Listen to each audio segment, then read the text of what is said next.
Madam ನೀವು ನೋಡಿದ್ರಿ ಅನ್ಸುತ್ತೆ ಹೇಗಿದೆ ಅಂತ ನೀವು ಹೇಳ್ಬೇಕು, ಯಾಕಂದ್ರೆ ಆ್ಯಕ್ಟ್ ಮಾಡಿರೋ ನಮಗೆ ಖುಷಿ ಇದ್ದೇ ಇರುತ್ತೆ.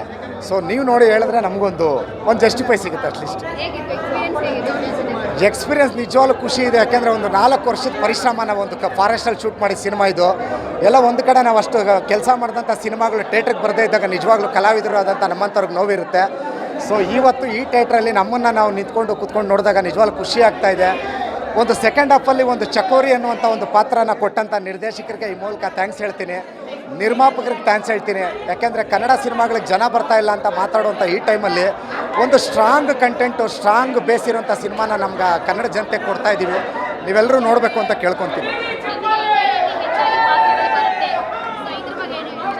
ಸೊ ಖಂಡಿತ ಐ ಆಮ್ ವೆಯ್ಟಿಂಗ್ ಮೇಡಮ್. ನಿಜವಾಗ್ಲೂ ಒಂದು 8 ವರ್ಷದಿಂದ ನಾನು ಕೆಲಸ ಮಾಡ್ತಾಯಿದ್ದೀನಿ. ಎಲ್ಲೋ ಒಂದು ಕಡೆ ನನ್ನ ಕ್ಯಾಲಿಬರ್ಗೆ ಬೇಕಾದಂಥ ಪಾತ್ರಗಳು ಬಂದಿಲ್ಲ ಅಂತ ನೋವಿದೆ. ಐ ಥಿಂಕ್ ರಾಜ್ಗೆ ಕ್ಯಾರೆಕ್ಟ್ರ್ ಕೊಟ್ಟರೆ ಮಾಡ್ತಾರಾ ಇಲ್ವಾ ಅಂತ ಅಂದ್ಕೊಳ್ಳೋ ನಿರ್ದೇಶಕರಿಗೆ ಈ ಸಿನಿಮಾ ಒಂದು ಆನ್ಸರ್ ಆಗುತ್ತೆ. ನನ್ನನ್ನು ನಂಬಿ ನೀವು ಧೈರ್ಯವಾಗಿ ಪಾತ್ರ ಕೊಡ್ಬೋದು ಅಂತ ಕೇಳ್ತೀನಿ. ಖಂಡಿತ ಮೇಡಮ್, ಯಾಕೆಂದರೆ ಎಲ್ಲ ಒಂದು ಕಡೆ ಆದಿವಾಸಿ ಬುಡಕಟ್ಟು ಜನಾಂಗದ ಕಥೆನ ತೊಗೊಂಬಂದು ಕಮರ್ಷಿಯಲಾಗಿ ಹೇಳೋದು ತುಂಬ ಕಷ್ಟ ಇದೆ. ಆ ನಿಟ್ಟಿನಲ್ಲಿ ನಮ್ಮ ನಿರ್ದೇಶಕರು ಆ ಪ್ರಯತ್ನ ಮಾಡಿದ್ದಾರೆ, ಅದರಲ್ಲಿ ಗೆದ್ದಿದ್ದಾರೆ ಕೂಡ. ಸೊ ಕನ್ನಡ ಜನತೆ ಇದನ್ನು ಅಪ್ಕೋಬೇಕು. ಐ ಥಿಂಕ್ ಅಪ್ಕೊಂಡಿದ್ದಾರೆ ಅನಿಸುತ್ತೆ ಈ ಕ್ರೌಡ್ ನೋಡಿದ್ರೆ. ಮುಂದಿನ ದಿನಗಳಲ್ಲಿ ಇದೇ ಥರ ಜನ ಬಂದು ನಮ್ಮ ಕೋರ ಸಿನಿಮಾನ ಗೆಲ್ಲಿಸ್ಬೇಕು.